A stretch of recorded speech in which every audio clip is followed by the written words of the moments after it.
Welcome to Bedtime History. This is your host, Breck, and as always, I want to thank you for listening and appreciate all of the outstanding support from our listeners and fans. Have you ever heard of Walt Disney before? If not, you've surely heard of Disney movies or Disneyland. Did you know they all started with the imagination of a man named Walt Disney? Many years ago, Walt Disney was a child just like you. Walt was born on December 5th, 1901, a little over 100 years ago in Chicago. His parents' names were Elias and Flora Disney. They were very different in many ways. His father Elias was a hard worker, a perfectionist, and could be very stern at times. But their mother Flora was known to laugh a lot and be very warm and kind. A few years after Walt was born, his family moved to a farm in Marceline, Missouri. Walt loved living in the countryside. There were woods and lots of animals, and many of Walt's best memories were growing up in Marceline. There was a downtown in Marceline, and Walt loved watching the trains come chugging into town to stop to drop off and pick up passengers. Much of his inspiration for Main Street USA and Disneyland came from his fond memories of Marceline.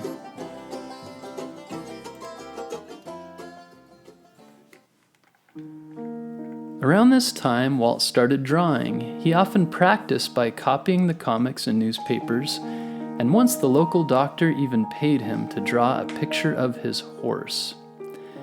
In 1911, the Disney family moved to Kansas City, Missouri, where his father owned a newspaper route.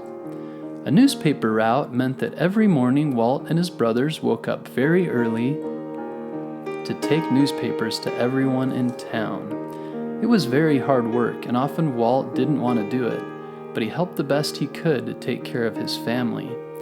Many days he fell asleep in class because he was so tired from the morning newspaper route. For fun, little Walt liked to act and make up plays with his friends and family members. He even tried out for a play at school and played Peter Pan.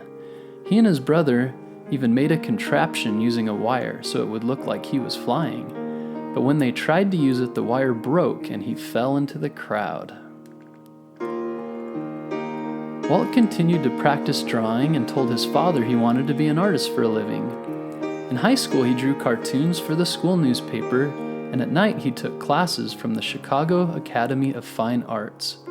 He knew to be a great artist, he'd need lots and lots of practice. During this time, Europe was at war in what was known as World War I. Walt wanted to join the army but was too young at the time. He heard many young people were joining the Red Cross. The Red Cross helps take care of soldiers who were injured during the war and help others in need. But Walt was also too young to be in the Red Cross. So when he went to turn in his papers to join, he changed his birth date so they would think he was older. By the time Walt made it to Europe, the war was over, but he helped drive an ambulance and used his drawing skills to paint cartoons on the side of his ambulance and others. He also had some of his drawings published in the Stars and Stripes Army magazine. After returning home to the United States, Walt got a job drawing advertisements for a magazine. An advertisement is used to try and sell something. At this job, he met another young artist named Ub Iwerks. Before long, Walt and Ub were out of a job and started their own company doing advertisements.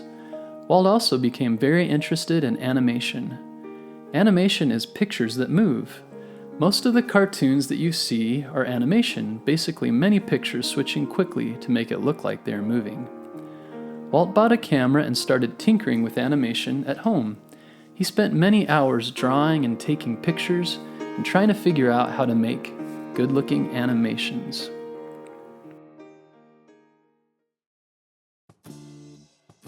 Before long, Walt and Ub's animations were good enough to be sold as short movies. They called them laugh-o-grams, and many of their animations were shown before real movies in the theater. Eventually, they moved to Hollywood, which was where all of the newest movies were being made. In Hollywood, he and his brother Roy started Disney Brothers Studios. There, Walt also met his wife Lillian. For a few years, Walt continued to make his animated movies, but he had trouble staying in business. There are many times when he could have given up, but he loved animation and kept on trying even when they failed. At one time, someone stole his favorite character, a cartoon rabbit, which he named Oswald the Lucky Rabbit.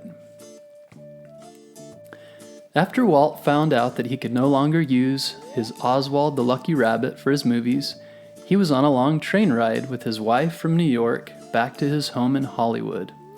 He decided his newest cartoon character would be a mouse, and he would name him Mortimer Mouse.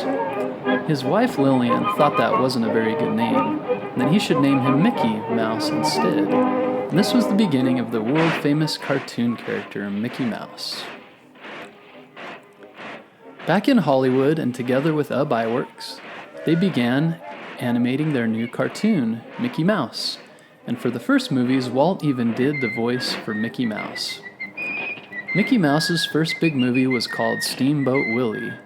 Be sure to look it up on the internet when you get a chance. It's black and white, but it's Mickey Mouse riding a steamboat and whistling a fun tune. Steamboat Willie showed before real movies in the theater, but it was a hit. Disney Brothers Studio did other animated movies like The Skeleton Dance and Flowers and Trees, which was one of the first animated movies to use Technicolor, which means it was in color, no longer just black and white. For many years, Walt and Lillian wanted to be parents, but had trouble having children. Finally, in 1933, Lillian gave birth to a daughter who they named Diane. Walt was so excited to be a dad and spent a lot of time having fun with his daughter. Often she would spend time at the animation studio watching as her father and others created their cartoons. With the success of all their animated movies, Disney Brothers Studio began to grow, and soon hundreds of animators worked for Walt Disney. Because there was so much to do, Walt no longer drew the pictures.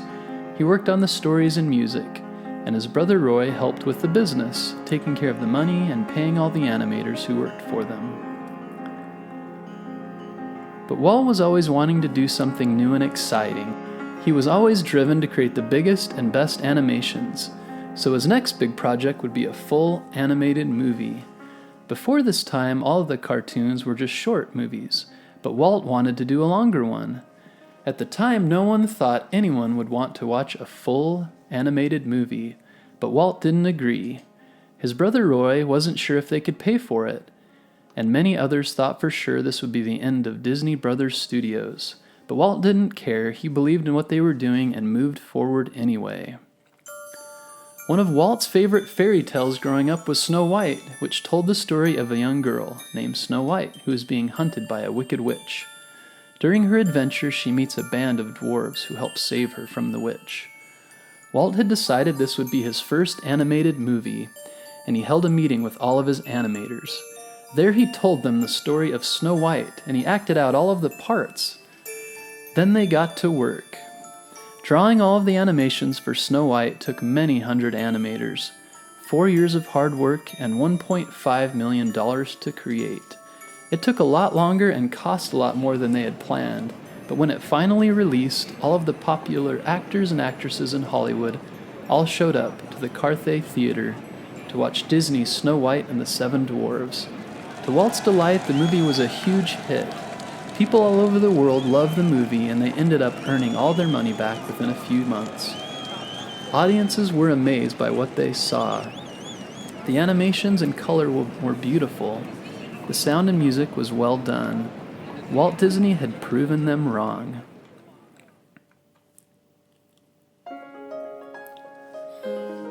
Walt Disney and his animators continue to make animated movies. Next, Pinocchio, Fantasia, Dumbo, and Bambi, during a time period which came to be known as the Golden Age of animation. Other classics included Cinderella, Alice in Wonderland, and Peter Pan. Disney Animated Studios also made live-action movies, which meant movies with real people and sets. Such movies included Treasure Island, The Ballad of David Crockett, 20,000 Leagues Under the Sea, and Mary Poppins. By this time, Walt Disney and his studio had become very profitable, which means they had a lot of extra money to try new things. For many years, Walt had been toying with the idea of doing something very big and very different. In our next episode, we're excited to tell you the story of Walt Disney's next big dream.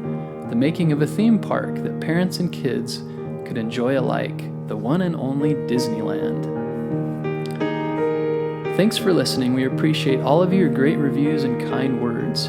Your support keeps us going. Also, if you love our stories and would like to read them to your kids, we have a book on Amazon. Just search for Bedtime History and you'll find it there. Talk to you next time.